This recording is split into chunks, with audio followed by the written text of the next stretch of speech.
तो सभी बच्चों को गुड मॉर्निंग। तो कल जो है हम लोग पढ़े थे व्यतिकरण, और व्यतिकरण में हम लोगों ने उसके पार्टों को पढ़ लिया था और व्यतिकरण से संबंधित जो फार्मूले थे उन फार्मूलों को पढ़ लिया था। तो वो वीडियो बहुत लंबी हो जा रही थी, 1 घंटे की लगभग हो गई थी, इसलिए हमने क्या किया था, उस वीडियो को बंद कर दिया था। तो अब हम लोग जो है आज व्यतिकरण के जो बचे हुए पार्ट हैं यानी वीडियो पार्ट 2 में हम लोग पढ़ने वाले हैं यंग का प्रयोग पढ़ेंगे, कला संबद्ध स्रोत पढ़ेंगे और उसके बाद व्यतिकरण के लिए आवश्यक शर्तें पढ़ेंगे और फ्रिंज की चौड़ाई के लिए सूत्र पढ़ेंगे, फ्रिंज की दूरी के लिए सूत्र पढ़ेंगे और कोणीय चौड़ाई पढ़ेंगे। ये सारी चीज़ें आज हम लोग इस वीडियो में डिस्कस करने वाले हैं। तो आप लोग थोड़ा सा चैनल को सब्सक्राइब कर दीजिए, वीडियो पसंद आए तो लाइक कर दीजिएगा और दोस्तों के साथ शेयर कर दीजिए चैनल को, ठीक है। तो चलिए अब हम लोग जो है आते हैं अपने टॉपिक पर और वीडियो को शुरू करते हैं। तो हमको पढ़ना है आज कला संबद्ध स्रोत। क्या पढ़ना है? कला संबद्ध स्रोत। तो देखो, कला का मतलब होता है कोण, संबद्ध का मतलब होता है संबंधी, ठीक है। स्रोत मतलब ऐसे स्रोत हों जिनके कला एक दूसरे से मतलब किन्हीं दो स्रोतों से या दो स्रोत इस प्रकार से हों कि उनसे निकलने वाली जो तरंगे हैं उनके कला क्या हो, संबद्ध हो। संबद्ध का मतलब होता है स्थिर, उनके बीच का कोई कलांतर ना हो या कलांतर हो तो वो स्थिर रहे, समय के साथ बदले ना। ऐसे स्रोत को क्या बोलते हैं? कला संबद्ध स्रोत कहते हैं। तो इसको हम डिफाइन कैसे करेंगे? ऐसे स्रोत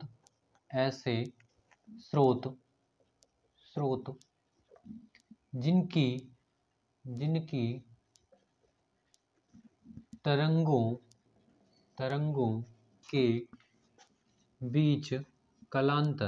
तरंगों के बीच कलांतर स्थिर हो या नियत हो। और नियत है तो इसका मतलब है समय के साथ परिवर्तित नहीं होगा, अर्थात समय के साथ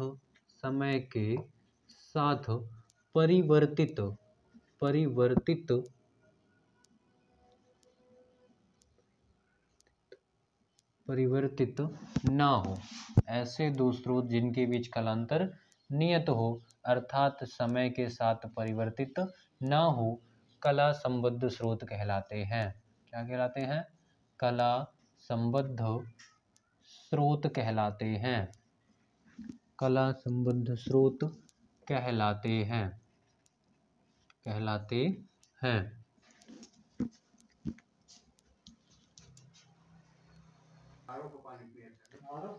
चलिए, तो नेक्स्ट हेडिंग है प्रकाश का प्रतिपालित व्यतिकरण। तो हमको पढ़ना है प्रकाश का प्रतिपालित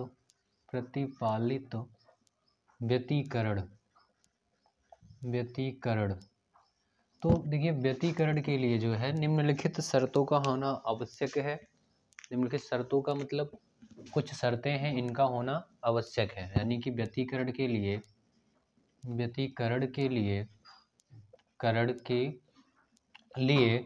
आवश्यक शर्तें।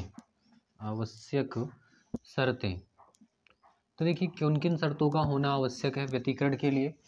जैसे व्यतिकरण होने के लिए प्रकाश की दो तरंगों का होना आवश्यक है। पहली बात तो दो तरंगें जब उत्सर्जित होंगी तो वो दो स्रोतों से निकलेंगी। दो तरंगें दो स्रोतों से निकलेंगी। तो ये दोनों दो स्रोत हैं, एक स्रोत का नाम हम S1 दे देते हैं, एक स्रोत का नाम क्या दे दे रहे हैं? S2 दे दे रहे हैं।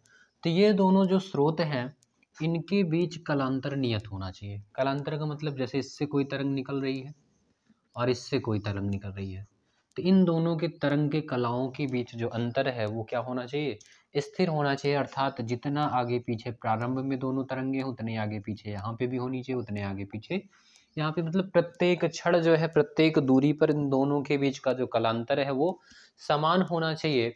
तो प्रतिपालित व्यतिकरण के लिए जो आवश्यक शर्त है उसमें से नंबर 1 शर्त ये है कि दोनों स्रोतों की तरंगों के बीच कलांतर नियत होना चाहिए। नियत हो, ठीक है। और दूसरी कंडीशन क्या है? कंडीशन नंबर 2 ये है कि ये दोनों जो स्रोत हैं ये एक दूसरे के अत्यंत निकट होने चाहिए। दोनों स्रोत एक दूसरे के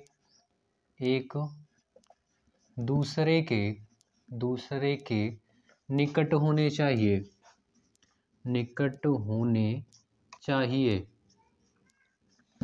नंबर 3 पॉइंट, इन दोनों स्रोत, ये जो स्रोत हैं ये दोनों स्रोत जो है संकीर्ण होने चाहिए। दोनों स्रोत संकीर्ण होने चाहिए। संकीर्ण नहीं होंगे तो क्या होगा? संकीर्ण होने चाहिए, ताकि इनसे, अगर संकीर्ण होंगे तो क्या होगा? इनसे एक ही तरंग निकल पाएगी। ठीक है, ज्यादा तरंगे एक साथ नहीं निकल पाएंगी अगर संकीर्ण होंगे तो। इसलिए दोनों स्रोत क्या होने चाहिए? संकीर्ण होने चाहिए। और तीसरी बात, तो चौथा पॉइंट क्या हो जाएगा? जब दोनों स्रोत संकीर्ण हैं तो नेक्स्ट कंडीशन इसकी क्या है कि दोनों तरंगों के बीच कलांत आयाम और आवृत्ति, दोनों तरंगों के आयाम जो है वो समान हो या लगभग समान हो। दोनों तरंगों के आयाम समान हो या लगभग समान हो। दोनों तरंगों के आयाम समान हो या क्या हो? लगभग समान हो। ठीक है, और उसके बाद नेक्स्ट कंडीशन है आपकी, पांचवी कंडीशन ये है कि दोनों तरंगों के आवृत्ति और तरंगदैर्घ्य समान होनी चाहिए। दोनों तरंगों के आवृत्ति और तरंगदैर्घ्य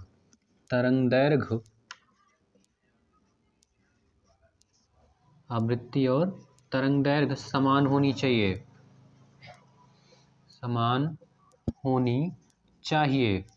ठीक है, तो ये हो गया प्रतिपालित व्यतिकरण के लिए आवश्यक शर्तें। तो अब आप जो है इसका स्क्रीनशॉट ले लीजिए, तो फिर हम आगे चलते हैं।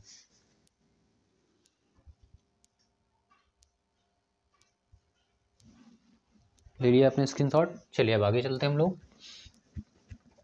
अब जो है हमको व्यतिकरण के लिए यंग के द्विक रेखा छिद्र का प्रयोग पढ़ना है। तो चलिए हम पढ़ते हैं यंग के द्विक रेखा छिद्र का प्रयोग। तो देखिए यंग ने क्या किया था, एक पर्दा लिया जिसका नाम उन्होंने क्या रखा? एल रखा। इसके पीछे एक प्रकाश स्रोत रख दिया। इसके पीछे क्या किया? एक प्रकाश स्रोत रख दिया।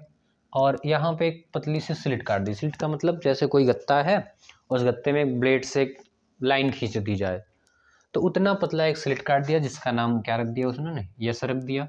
और अब क्या होगा कि इस स्रोत से जो है प्रकाश की तरंगें निकलेंगी, तो ये तरंगें कहाँ पहुँचेंगी? यहाँ पे पहुँचेंगी। ठीक है, तो आपने पढ़ा है ना हाइगन्स के द्वितीयक तरंगिका का सिद्धांत। तो उनका सिद्धांत क्या था कि ये एक, यदि कोई बिंदु स्रोत है तो उससे प्रकाश की किरणें जब निकलती हैं, प्रकाश तरंगें निकलती हैं, तो स्रोत के चारों ओर माध्यम के जो कण हैं वो समान कला में कंपन करने लगते हैं। माध्यम के जो कण हैं वो क्या करने लगते हैं? समान कला में कंपन करने लगते हैं।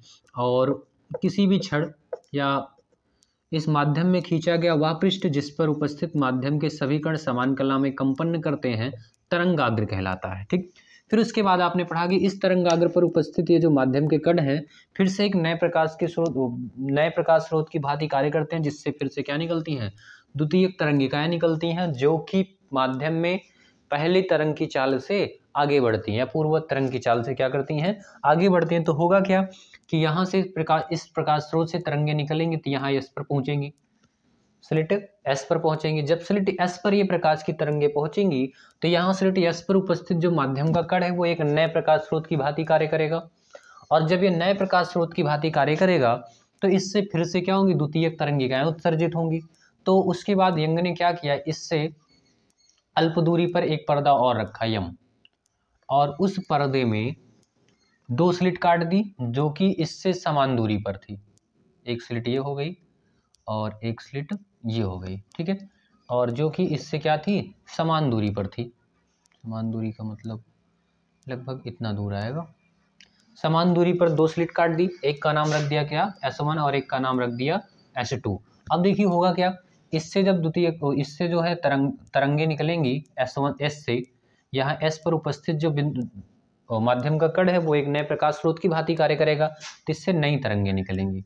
तो जो क्या होंगी, इस प्रकार से माध्यम में आगे बढ़ेंगी। जब माध्यम में ये आगे बढ़ेंगी तो यहाँ से कुछ तरंगे पहुंचेंगी कहाँ पे, S1 स्लिट पर, और कुछ तरंगे पहुंचेंगी कहाँ पे, S2 स्लिट पर। तो यहाँ पर जो माध्यम का कण है S1 और S2 स्लिट पर, ये कण फिर से एक नए प्रकाश स्रोत की भांति कार्य करेगा और इससे फिर से द्वितीयक तरंगिकाएं निकलेंगी। इससे फिर से क्या होंगी, द्वितीयक तरंगिकाएं निकलेंगी। तो कैसे तरंगिकाएं निकलेंगी और व्यतिकरण का प्रतिरूप कैसे प्राप्त होगा, उसको समझने के लिए हम ध्यान से देखते हैं। जो तरंग चलती है किसी माध्यम में तो ऐसे चलती है ना, श्रृंग गर्त के रूप में। ये आपका श्रृंग होता है, ये क्या होता है, गर्त होता है। तो यहाँ जैसे S1 सिरे से जब कोई तरंग निकलेगी तो वो ऐसे निकलेगी, कैसे, पहले श्रृंग निकली, फिर उसके बाद गर्त निकलेगी। तो गर्त को हम लोग जो है डॉटेड लाइन प्रदर्शित कर रहे हैं। फिर श्रृंग निकलेगी, फिर उसके बाद गर्त निकलेगी, फिर से क्या निकलेगा, श्रृंग निकलेगा, फिर उसके बाद गर्त निकलेगा। ठीक है, फिर से क्या होगा, श्रृंग निकलेगी, ठीक है, और फिर से गर्त निकलेगी, ऐसे। तो श्रृंग गर्त के रूप में जो स्रोत S1 से तरंगे निकलेंगी वो इस प्रकार से आगे बढ़ेंगी। ठीक है, तो जैसे जिस प्रकार से स्रोत S1 से तरंगे निकली हैं, ठीक इसी प्रकार से स्रोत S2 से भी तरंग उत्सर्जित होगी। और इस स्रोत S2 से जब तरंग उत्सर्जित होगी तो वो भी पहले क्या होगी, श्रृंग निकलेगी, फिर उसके बाद गर्त निकलेगी, थोड़ा सा यहाँ आएगा, फिर उसके बाद क्या निकलेगा, गर्त निकलेगा, फिर से क्या निकलेगा, श्रृंग निकलेगी, फिर से उसके बाद क्या होगा, गर्त निकलेगा, फिर से श्रृंग निकलेगी, फिर से क्या होगा, ऐसे गर्त निकलेगा, और उसके बाद फिर से क्या होगा, श्रृंग निकलेगी। ठीक है, तो इस प्रकार से क्या होगा, माध्यम में तरंगे क्या होंगी, आगे बढ़ेंगी श्रृंग और गर्तों के रूप में। तो देखिए जब दो तरंगे हैं तो दोनों तरंगों में अगर एक तरंग ऐसे ऐसे चल रही है, ऐसे ऐसे, ठीक है, दूसरी तरंग ये है, तो इस समय देखिए दोनों के क्या मिल रहे हैं, श्रृंग से मिल रहा है ना, श्रृंग से मिल रहा है। मतलब अगर इधर इसका आयाम प्लस का A1 है और इसका आयाम कितना है, A2 है, तो जो परिणामी तरंग का आयाम होगा ये दोनों प्लस में है, ऐड हो जाएंगे तो क्या मिल जाएगा, A1 प्लस A2। तो जब दोनों तरंग मिल जाएंगे, दोनों तरंगों के आयाम मिल जाएंगे तो यहाँ पे तरंग की तीव्रता क्या हो जाएगी, बढ़ जाएगी। और जहाँ पे क्या होगा, जैसे ये इतनी दूर में देखो, इतना श्रृंग, इतना क्या है, गर्त। श्रृंग और गर्त मिलेंगे तो एक का आयाम माइनस में है, दूसरे का आयाम किस में है, प्लस में है, और जब इसको जोड़ेंगे तो घट जाएगा। जब आयाम घट जाएगा तो तीव्रता क्या हो जाएगी, तरंग की घट जाएगी। ठीक है, आयाम घट जाएगा तो तरंग की तीव्रता घट जाएगी। फिर उसके बाद क्या मिलेगा, ये इतनी दूर तक हमको गर्त मिलेगा। तो जब गर्त मिलेगा तो इसका भी माइनस का आयाम A है, इसका भी माइनस का आयाम A है, जोड़ेंगे तो A1, इसका A2, तो जोड़ेंगे तो ये क्या हो जाएगा, दोनों माइनस में है, जुड़ जाएंगे, दोनों आयाम क्या है, माइनस में है, जुड़ जाएंगे। तो इस समय फिर से हमको क्या हो जाएगा, तीव्रता आयाम यहाँ पे बढ़ जाएगा, जुड़ रहा है, दोनों ऋण में है। ठीक है, तो जब श्रृंग से मिलेगा और गर्त से मिलेगा तो वहां पे तरंग का आयाम क्या हो जाएगा, बढ़ जाएगा, अर्थात तरंग की तीव्रता बढ़ जाएगी। ठीक है, और जहां श्रृंग गर्त से मिलेगा वहां पे क्या हो जाएगी, तरंग की तीव्रता घट जाएगी, तरंग की तीव्रता घट जाएगी। ठीक है, तो आगे चलते हैं। तो यहाँ पे देखिए क्या होगा, जहां जहां श्रृंग से मिल रहा है और गर्त से मिल रहा है वहां पे हमको प्राप्त होगा संपोषी व्यतिकरण, और जहां श्रृंग गर्त से मिल रहा है वहां पे प्राप्त होगा विनाशी व्यतिकरण। और संपोषी व्यतिकरण से जो फ्रिंज बनेगी वहां पे उजाला अधिक हो जाएगा, वहां पे उजाला क्या हो जाएगा, अधिक हो जाएगा। और विनाशी व्यतिकरण से जो फ्रिंज बनेगी वहां पे उजाला क्या हो जाएगा, कम हो जाएगा। तो एक पर्दा यल एम, और उन्होंने एक पर्दा यहाँ पे रखा था एन रखा था, एक पर्दा क्या रखा था, एन रखा था। तो अब जब ध्यान से देखिए, आप ध्यान से देखेंगे तो यहाँ क्या मिला हुआ है, यहाँ देखिए चलो यहाँ से देखते हैं, यहाँ देखो ध्यान से, ये क्या मिला है, श्रृंग श्रृंग गर्त गर्त से मिला है, गर्त गर्त से मिला है। फिर उसके बाद यहाँ पे देखेंगे तो ये क्या मिला है आपका, श्रृंग श्रृंग से, फिर गर्त गर्त से मिला है। तो यहाँ से जो फ्रिंज बनेगा वो कैसा बनेगा, ब्राइट बनेगा, ठीक है। फिर उसके बाद देखेंगे तो क्या होगा कि यहाँ देखिए ये श्रृंग गर्त से मिला है, ये श्रृंग गर्त से मिला है, ये श्रृंग गर्त से, ये श्रृंग गर्त से, ये श्रृंग गर्त से। तो यहाँ पे जो फ्रिंज बनेगी ये क्या मिलेगा आपका, ये ब्राइट हो जाएगा, उजाला ज़्यादा हो जाएगा, और यहाँ पे क्या हो जाएगा, उजाला कम हो जाएगा, अर्थात ये डार्क हो जाएगा। फिर उसके बाद देखिए यहाँ श्रृंग गर्त गर्त से, फिर श्रृंग श्रृंग से, फिर गर्त गर्त से, श्रृंग श्रृंग से, गर्त गर्त से, श्रृंग श्रृंग से। तो यहाँ से जो तरंग निकलेगी यहाँ पे जो आएगा, यहाँ पे क्या हो जाएगा, उजाला बढ़ जाएगा, क्योंकि श्रृंग श्रृंग और गर्त गर्त मिला है, तो वहाँ पे उजाला क्या हो जाएगा, बढ़ जाएगा, अर्थात यहाँ पे ब्राइट हो जाएगा, चमकीला हो जाएगा, चमकदार फिटनेस ब्राइटनेस प्राप्त होगा। फिर उसके बाद देखेंगे तो यहाँ पे क्या है, श्रृंग गर्त से, यहाँ पे श्रृंग गर्त से मिला हुआ है, और यहाँ पे देखिए श्रृंग गर्त से, यहाँ श्रृंग गर्त से, यहाँ श्रृंग गर्त से, यहाँ श्रृंग गर्त से। तो यहाँ पे जो फ्रिंज बनेगी, ये फ्रिंज जो बनेगी यहाँ पे क्या हो जाएगा, डार्क हो जाएगा, क्योंकि श्रृंग गर्त से मिला हुआ है, ठीक है। नेक्स्ट आएंगे तो यहाँ क्या प्राप्त हुआ है, देखिए यहाँ गर्त गर्त से, श्रृंग श्रृंग से, फिर यहाँ श्रृंग श्रृंग से, गर्त गर्त से, श्रृंग श्रृंग से, गर्त गर्त से, ठीक है। तो अभी छिन्न छिन्न रेखा है, तो यहाँ जब फ्रिंज बनेगी, इस फ्रिंज में क्या हो रहा है, श्रृंग श्रृंग से मिला, गर्त गर्त से मिला, तो यहाँ पे क्या हो जाएगा आपका, ब्राइट हो जाएगा, ठीक है। तो इसी प्रकार से कुछ फ्रिंजें बनेंगी जिसमें क्या होगा कि कहीं पर ब्राइट प्राप्त हो जाएगा और कहीं पर क्या प्राप्त हो जाएगा, डार्क प्राप्त हो जाएगा, ठीक है। तो इस प्रकार से ये जो हमको क्या मिलेगा, एक प्रतिरूप मिलेगा जिसमें कहीं पर उजाला, कहीं पर अंधेरा, कहीं पर उजाला, कहीं पर अंधेरा प्राप्त होगा।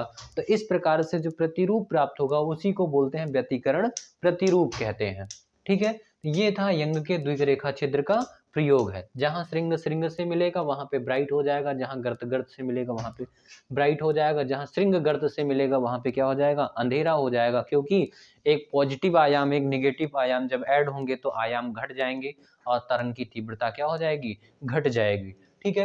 तो ये रहा यंग के द्विरेखा छिद्र का प्रयोग था, ठीक है।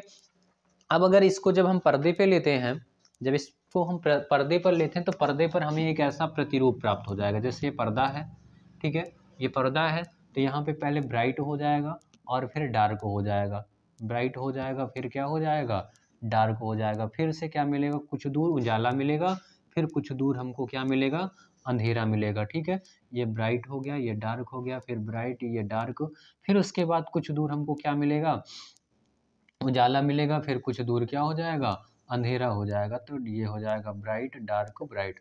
तो इस प्रकार से हमको क्या मिलता है, इस प्रकार से एक स्पेक्ट्रम प्राप्त होता है जिसे व्यतिकरण प्रतिरूप कहते हैं, ठीक है।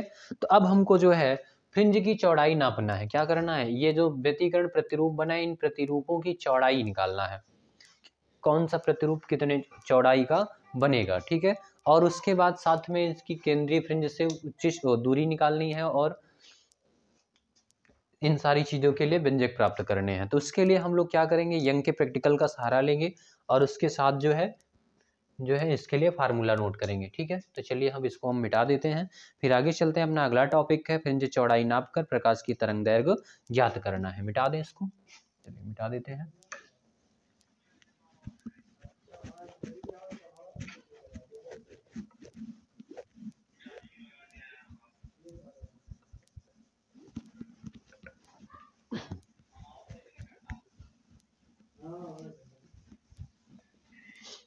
तो देखिए अब हमको पढ़ना क्या है, फ्रिंज चौड़ाई मापकर तरंग दैर्घ्य ज्ञात करना। फ्रिंज चौड़ाई मापकर तरंग दैर्घ्य ज्ञात करना,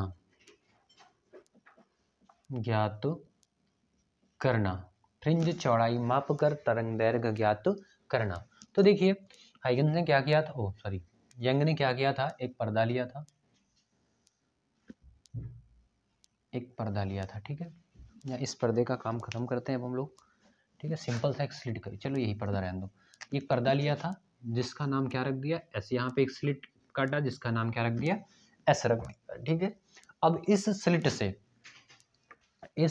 स्लिट से जो है समान दूरी पर दो अन्य स्लिट ले लेंगे, दो और स्लिट ले लेंगे। ये स्लिट हो गया और ये इसका केंद्रक हो गया। ठीक है, और यहाँ पे एक पर्दा और यहाँ पे रख देते हैं, जहाँ पे जिस पर व्यतिकरण प्रतिरूप प्राप्त होगा। और इस पर्दे से इस पर्दे के बीच की दूरी कितना है, तो इस पर्दे से और उस पर्दे के बीच की जो डिस्टेंस है वो दूरी कितना है, कैपिटल डी मान लेते हैं। ठीक है, और यहाँ पे एक रेखा छिद्र काट देते हैं और एक रेखा छिद्र यहाँ पे, और इसका नाम हो जाएगा स्लिट S1 और इसका नाम हो जाएगा स्लिट S2।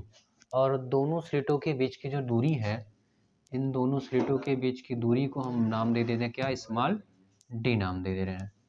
बीच की दूरी को किससे लिखेंगे, स्मॉल डी से लिखेंगे, और इस पर्दे के बीच की दूरी को किससे लिखेंगे, कैपिटल डी से लिखेंगे।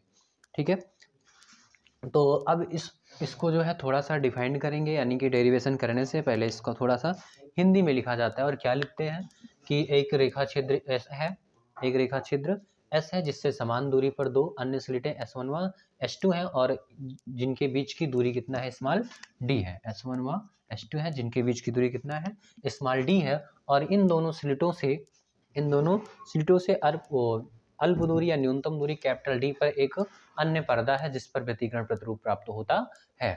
फिर उसके बाद अब चलिए आगे चलते हैं हम। तो यहाँ से देखिए, यहाँ से तरंगे निकलेंगी, कहाँ पे आएंगी, स्लिट S1 और S2 पर आएंगी, और यहाँ से फिर से द्वितीयक तरंगाएं उत्सर्जित होंगी जो कुछ इस प्रकार से यहाँ पहुँचेंगी, और यहाँ से एक द्वितीयक तरंगा निकलेगी जो कि कहाँ पहुँचेगी, यहाँ पे पहुँचेगी। तो यहाँ पे एक ब्राइट फ्रिंज बन जाएगी, यहाँ पे क्या होगा, एक ब्राइट फ्रिंज बन जाएगी जिसका नाम हम क्या दे रहे हैं, P दे रहे हैं। और ये जो फ्रिंज बनी है ये केंद्र है इसका O, ये केंद्र इसका क्या है, O है। और केंद्र से इस फ्रिंज के बीच की जो डिस्टेंस है वो कितना है, X है, कितना है, X है। ठीक है, तो मान लिए किसी X दूरी पर क्या बन जाएगा, एक फ्रिंज बन जाएगा। अब S1 से क्या करेंगे, डेरिवेशन को सॉल्व करने के लिए S1 से एक अभिलंब डालेंगे इस पर, जिसको बोलते हो तरंग आप खींच सकते हो आप।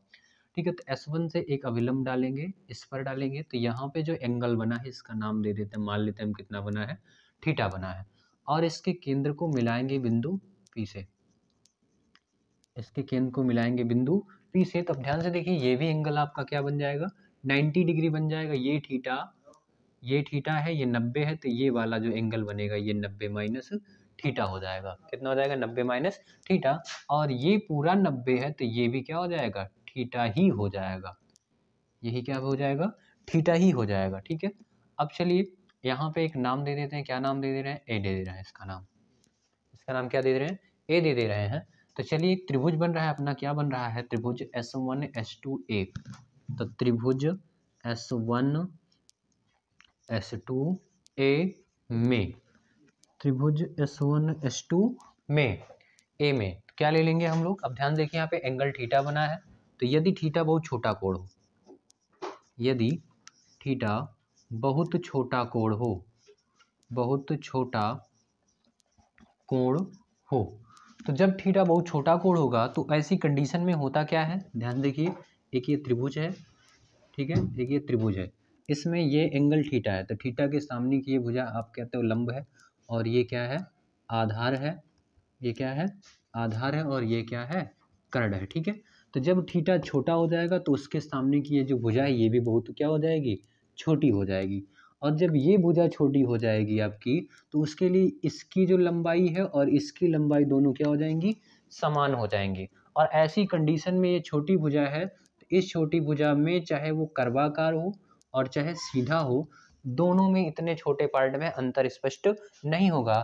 और ऐसी कंडीशन में हम लिखते हैं थीटा बराबर चाप की लंबाई बटे त्रिज्या। ठीक है, और साइन थीटा बराबर लिखते हैं लंब बटे कर्ण, लंब बटे कर्ण। ठीक है, तो लंब बटे कर्ण और आधार दोनों सेम हो चुके हैं, तो यहाँ से अगर हम लिखेंगे इसकी लंबाई मान लो r है कर्ण की, ठीक है, और ये a है और b है। ठीक है, तो यहाँ से अगर हम लगाएंगे साइन थीटा, तो साइन थीटा बराबर हमको मिलेगा लंब AB बटे कर्ण R। और इसी प्रकार से यहाँ पे लगाएंगे तो इसकी ये जो भुजा कितना है, इसको भी मान लेते हैं R है, और ये क्या है, AB है। तो यहाँ से थीटा बराबर चाप बटे त्रिज्या, तो थीटा बराबर मिलेगा चाप की लंबाई ए बी बटे त्रिज्या कितना आर हो जाएगा, ए बी बटे आर हो जाएगा। तो यहाँ से देखिए साइन थीटा बराबर भी ए बी बटे आर और थीटा बराबर भी क्या मिलेगा, ए बी बटे आर मिलेगा। तो जब दोनों ए बी बटे आर बराबर है तो यहाँ से हम साइन थीटा को थीटा के बराबर लिख सकते हैं। और यहाँ पे अगर हम टैन थीटा लगाएं यहाँ पे, तो टैन थीटा बराबर होता है लंब बटे आधार। तो लंब कितना है आपका ए बी, लंब कितना है ए बी, और इस कंडीशन में, छोटी कंडीशन में आधार कर्ण के बराबर होगा तो आधार के स्थान पर भी हम क्या लिखेंगे, आर। तो देखिए साइन थीटा बराबर भी ए बी बटे आर है, थीटा बराबर भी ए बी बटे आर है और टैन थीटा बराबर भी ए बी बटे आर है। अर्थात इस कंडीशन में हम लिख सकते हैं थीटा बराबर साइन थीटा और थीटा बराबर भी लिख सकते हैं क्या, टैन थीटा लिख सकते हैं। तो सारी चीज़ें बराबर हो जाएंगी। तो चलिए अब हम आगे चलते हैं। तो यहाँ पे जब थीटा बहुत छोटा कोण होगा तो थीटा बराबर क्या लिखा जा सकता है, साइन थीटा। और साइन थीटा बराबर इसमें देखेंगे तो क्या मिलेगा, थीटा के सामने की भुजा लंब यानी कि H2A अपान कर्ण क्या हो जाएगा, S1 हो जाएगा। तो ये हो जाएगा आपका थीटा बराबर H2A अपान S1 को क्या लिख सकते हो, S1 से S2 तक की दूरी क्या है, स्मॉल डी है, बटे स्मॉल डी। दिस इज समीकरण नंबर 1। ठीक है, आगे चलते हैं।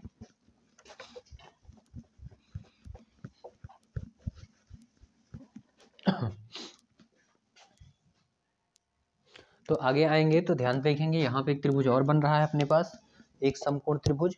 और वो समकोण त्रिभुज ये है, देखिए कौन सा बन रहा है, तो ये कि समकोण त्रिभुज ये है आपका। और इस बिंदु का हमने नाम नहीं दिया है, तो इस बिंदु का नाम भी दे लेते हैं। तो इस बिंदु का जो नाम रख दिया जाता है, क्या रख दिया जाए, P O M O P, चलो एम रख देते हैं, ठीक है। तो इस बिंदु का नाम नहीं, चलो बी रख देते हैं, बी कहीं पे नहीं लिखा है ना, तो बी रख देते हैं। इस बिंदु का नाम क्या रख दे रहे हैं, बी रख दे रहे हैं, ठीक है। तो चलिए त्रिभुज ले लेते हैं हम, कौन सा, पी ओ बी में।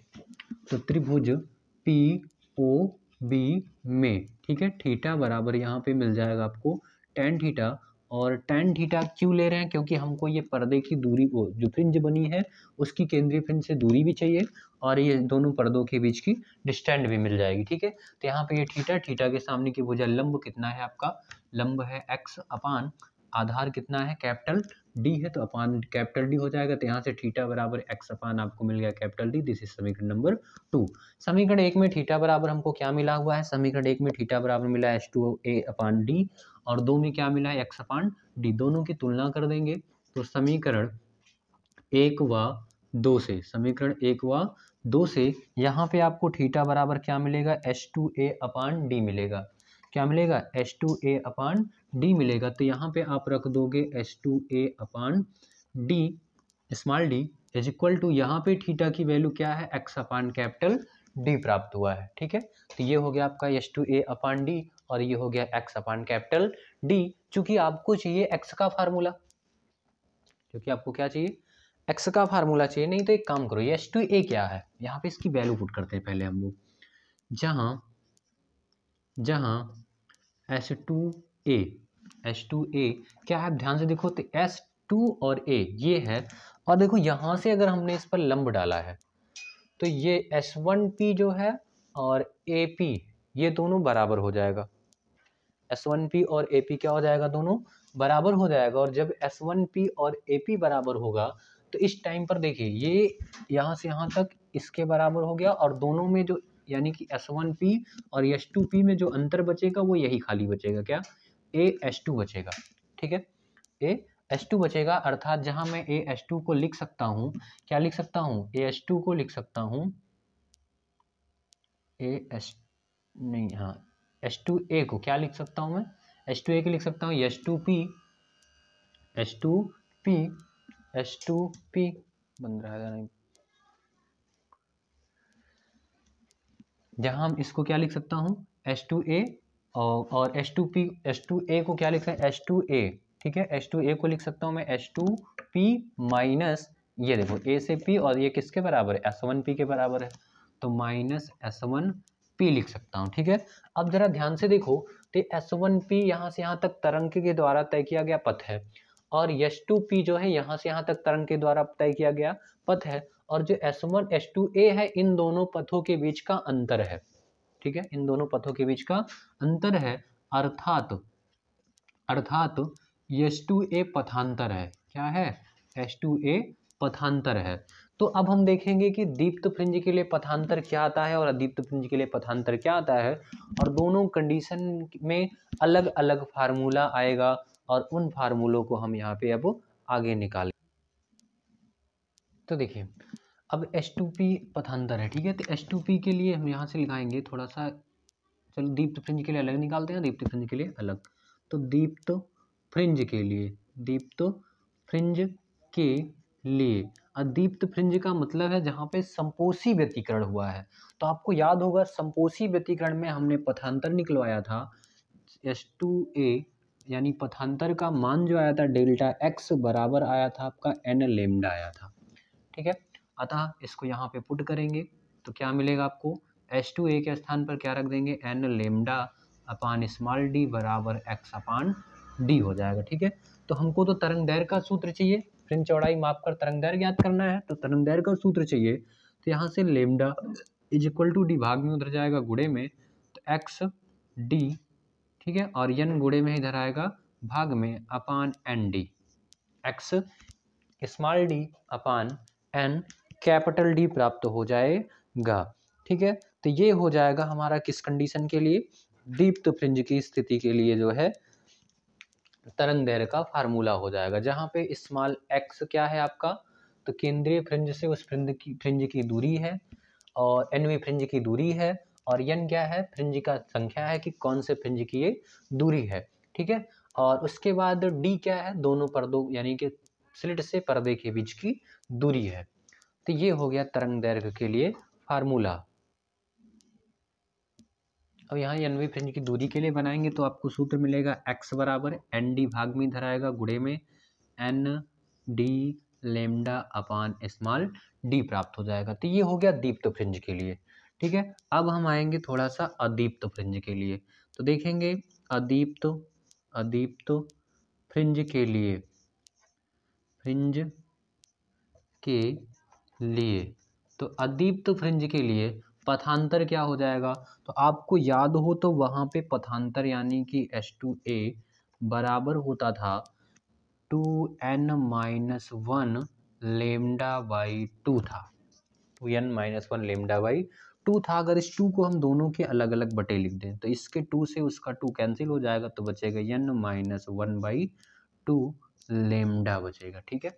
तो अदीप्त फ्रिंज के लिए पथांतर का फार्मूला ये है, और इसके लिए जब हम इसको सॉल्व करेंगे तो हमको क्या मिलेगा, ध्यान से देखिए। ऐसे 2a के स्थान पर इस बार हम क्या रखेंगे, n-1/2 लेमडा रखेंगे, n-1/2 लेमडा रखेंगे, और बटे में d है तो बटे में क्या रख देना है, d is equal to X upon D, और आपको x का फार्मूला चाहिए तो x इज इक्वल टू मिलेगा d गुणे में भाग में इधर आएगा गुणे में, तो आपको मिलेगा n-1/2 D lambda, n-1/2 D lambda upon small D प्राप्त हो जाएगा।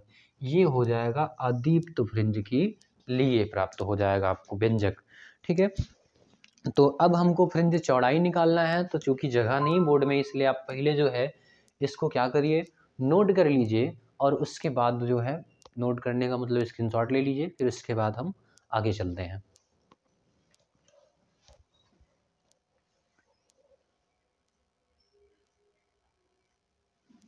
तो चलिए आपने स्क्रीनशॉट ले लिया, तो आगे चलते हैं हम।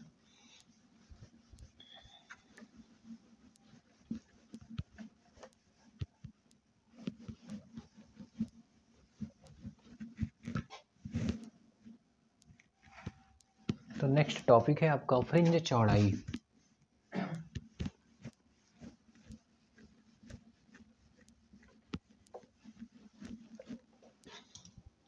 तो चलिए फ्रिंज चौड़ाई, अब थोड़ा सा देखते हैं कि फ्रिंज चौड़ाई कहते किसको हैं। तो दो क्रमागत फ्रिंजों के बीच की दूरी को ही फ्रिंज चौड़ाई कहते हैं। जैसे एग्जांपल के लिए आपका यहाँ पे एक क्या बना है, ब्राइट फ्रिंज बना है, फिर यहाँ पे बीच में एक डार्क बना है, फिर इसके बाद एक क्या बन गया, ब्राइट बन गया। तो इस ब्राइट मतलब, और ये केंद्रीय फ्रिंज हो गया, तो यहाँ से हम इस ब्राइट फ्रिंज की दूरी नाप लेंगे, और फिर यहाँ से इस ब्राइट फ्रिंज की दूरी नाप लेंगे, और दो इस वाले में से इसको हम घटा देंगे, तो बीच में जो डिफरेंट आएगा वो निकल आएगा इस फ्रिंज की चौड़ाई, ठीक है। तो उसके लिए हम क्या करेंगे, दो क्रमागत फ्रिंजों के बीच की चौड़ाई ज्ञात करें और दूरियों का अंतर निकाल लेंगे, वही क्या हो जाएगा, अपना फ्रिंज की चौड़ाई हो जाएगा। तो फ्रिंज चौड़ाई के लिए की परिभाषा क्या हो जाएगी, दो क्रमागत फ्रिंजों के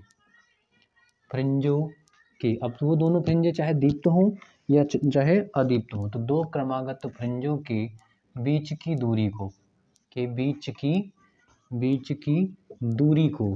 दूरी को फ्रिंज चौड़ाई कहते हैं,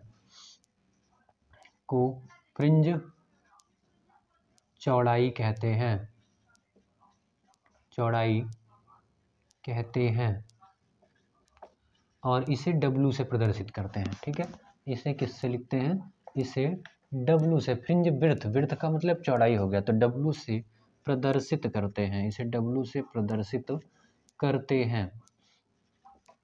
ठीक है, तो चलिए अब हम थोड़ा सा इसके लिए व्यंजक प्राप्त करते हैं। तो हमने आपको बताया ना कि दो क्रमागत फ्रिंजों के बीच की दूरी को ही फ्रिंज चौड़ाई कहते हैं। तो फ्रिंज चौड़ाई W बराबर हो जाएगा NV फ्रिंज की दूरी, यानी कि XN लिखेंगे। ठीक है, और इसमें से XN माइनस 1वीं फ्रिंज की दूरी को क्या करेंगे, घटा देंगे, तो क्या हो जाएगा XN माइनस 1 कर देंगे। ठीक है, मतलब कि जो जैसे 10वीं फ्रिंज है तो उसमें से 9वीं फ्रिंज है, यानी कि 10 माइनस 1 कर देंगे। ठीक है, तो क्या करना है आपको, W बराबर दीप्त फ्रिंज के लिए हम सॉल्व कर लेते हैं थोड़ा सा। दीप्त फ्रिंज के लिए तो दीप्त फ्रिंज के लिए जब हम इसको सॉल्व करेंगे तो W बराबर XN, देखिए तो XN कितना है, तो NV फ्रिंज के लिए जो फार्मूला है वो कितना है, ND लेमडा अपान D है। कितना है, N capital D lambda upon small d है, और इसमें से माइनस करना है आपको कितना, N माइनस 1वीं फ्रिंज के लिए, तो यहाँ N है वहाँ पे N माइनस 1, कैपिटल D हो जाएगा आपका, और लेमडा अपान स्मॉल d हो जाएगा। तो N और D लेमडा कॉमन है बटे स्मॉल d, तो यहाँ पे N माइनस क्या बचेगा, N माइनस माइनस प्लस का 1 बचेगा, और यहाँ पे हो जाएगा आपका D lambda upon small d। ठीक है, तो N प्लस में और माइनस में कैंसिल हो गया, तो W बराबर मिलेगा D lambda upon small d। ये हो जाएगा फ्रिंज की चौड़ाई, और ये समीकरण दोनों स्थितियों में काम करता है। ठीक है, तो यह समीकरण दीप्त तथा अदीप्त, अगर आपको सॉल्व करना है तो अगले के लिए ये वाला फार्मूला लगा के सॉल्व कर लीजिए, आपका आ जाएगा। ठीक है, तो यह समीकरण दीप्त तथा अदीप्त दोनों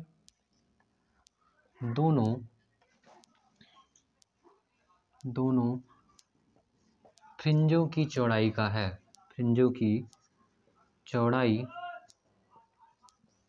का है। ठीक है, और इस समीकरण में W क्या है, फ्रिंज चौड़ाई है, कैपिटल D क्या है, दोनों पर्दों के बीच की दूरी है, स्लिट्स तथा पर्दे के बीच की दूरी है, D और लेमडा क्या है, तरंग दैर्घ्य है, और D क्या है, तो D है आपका जो है दोनों स्लिटों के बीच की डिस्टेंस है, दूरी है। ठीक है, और ये हो गया फ्रिंज की चौड़ाई हो गया। और नेक्स्ट अब हमको पढ़ना है थोड़ा सा कोणीय चौड़ाई पढ़ना है। अब नेक्स्ट जो हमको पढ़ना है वो क्या पढ़ना है, कोणीय चौड़ाई पढ़ना है। तो चलिए अब हम इसको मिटा देते हैं और हम चलते हैं फ्रिंज की कोणीय चौड़ाई। तो आप जल्दी से इसका स्क्रीनशॉट ले लीजिए।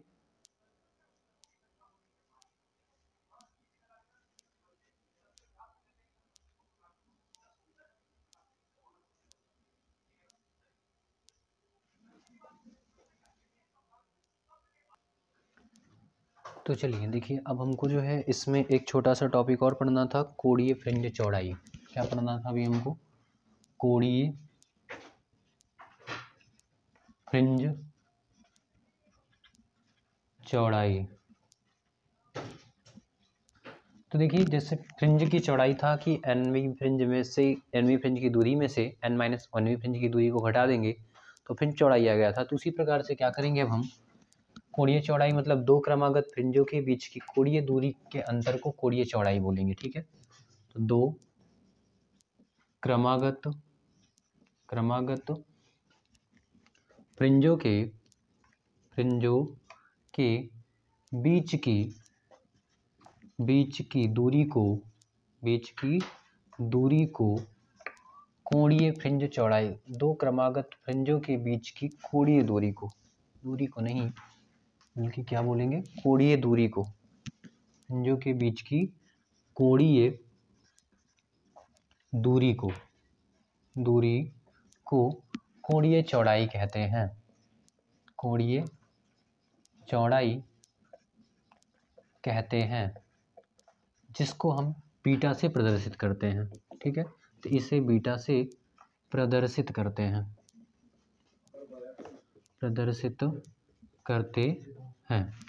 इसे बीटा से प्रदर्शित करते हैं। ठीक है, तो दो क्रमागत फ्रिंजों के बीच की जो दूरी है उसको कोणीय, दो क्रमागत फ्रिंजों के बीच की दूरी को फ्रिंज चौड़ाई बोलेंगे, और दो क्रमागत फ्रिंजों के बीच की कोणीय दूरी को कोणीय फ्रिंज की चौड़ाई कहते हैं। ठीक है, और इसमें से क्या करेंगे, इसको किससे लिखते हैं, बीटा से लिखते हैं। तो बीटा इज इक्वल टू हो जाएगा, बीटा इज इक्वल टू हो जाएगा आपका थीटा n+1, और इसमें से माइनस कर देंगे थीटा n+1 में से हम क्या कर देंगे, माइनस कर देंगे थीटा n को। ठीक है, अब जरा थीटा की वैल्यू देखें तो हमने आपको बताया था ना, थीटा बराबर यानी tan थीटा बराबर x/d आया था। ठीक है, x/d आया था, तो यहाँ पे थोड़ा सा थीटा की वैल्यू निकालते हैं, इसको समीकरण 1 मान लेते हैं। ठीक है, और जहाँ थीटा बराबर क्या था, x/d था, थीटा बराबर x/d था, और दीप्त फ्रिंज के लिए, दीप्त फ्रिंज की स्थिति में जो है x बराबर क्या होता है, आपने पढ़ा था ना, N D lambda upon small D, तो यहाँ पे पुट कर देंगे, तो theta is equal to X के स्थान पे N D lambda upon small D रखेंगे, N D lambda upon small D जब रखेंगे, और बटे में क्या है, कैपिटल डी है, तो ये कैपिटल डी घूमकर कहाँ आ जाएगा, ऊपर आ जाएगा, और इस डी से ये डी आपका कैंसिल आउट हो जाएगा। तो कुल मिला के इस डी से ये डी कैंसिल हो जाएगा, और थीटा बराबर मिलेगा आपको N lambda upon small D प्राप्त हो जाएगा। ठीक है, तो थीटा बराबर N lambda upon small D मिल जाएगा। अब हम क्या करेंगे, इस वैल्यू को उठा के यहाँ पे पुट कर देंगे, तो समीकरण 1 से तो क्या मिलेगा आपको, इस बार बीटा बराबर समीकरण 1 में जब वैल्यू को पुट करेंगे तो क्या मिलेगा, बीटा बराबर मिल जाएगा आपको थीटा n+1। तो थीटा n+1 का मतलब जहाँ n है वहाँ पे क्या रखेंगे, n+1 into lambda by small D, और माइनस थीटा n जहाँ पे है वहाँ पे क्या रखेंगे, n lambda upon small D put कर देंगे। ठीक है, तो अब देखिए यहाँ से बीटा इज इक्वल टू क्या हो जाएगा, लेमडा पान डी जो है इसको कॉमन कर देंगे, तो लेमडा बाई डी कॉमन करेंगे, तो यहाँ पे क्या मिलेगा, n+1 और माइनस का n हो जाएगा, माइनस n से प्लस n कैंसिल हो जाएगा, तो आपको बीटा बराबर यहाँ पे मिल जाएगा, बीटा बराबर 1 का गुणा लेमडा पान डी में करेंगे तो लेमडा पान डी प्राप्त हो जाएगा। ये हो जाएगा कोणीय चौड़ाई के लिए फार्मूला। तो इसका स्क्रीनशॉट ले लीजिए। तो चलिए देखिए, इस वीडियो में जो भी हमको पढ़ना था वो अपना जो है ख़त्म हो चुका है, इसके आगे अब हमको नहीं पढ़ना था। तो चलिए फिर मिलते हैं नेक्स्ट वीडियो में।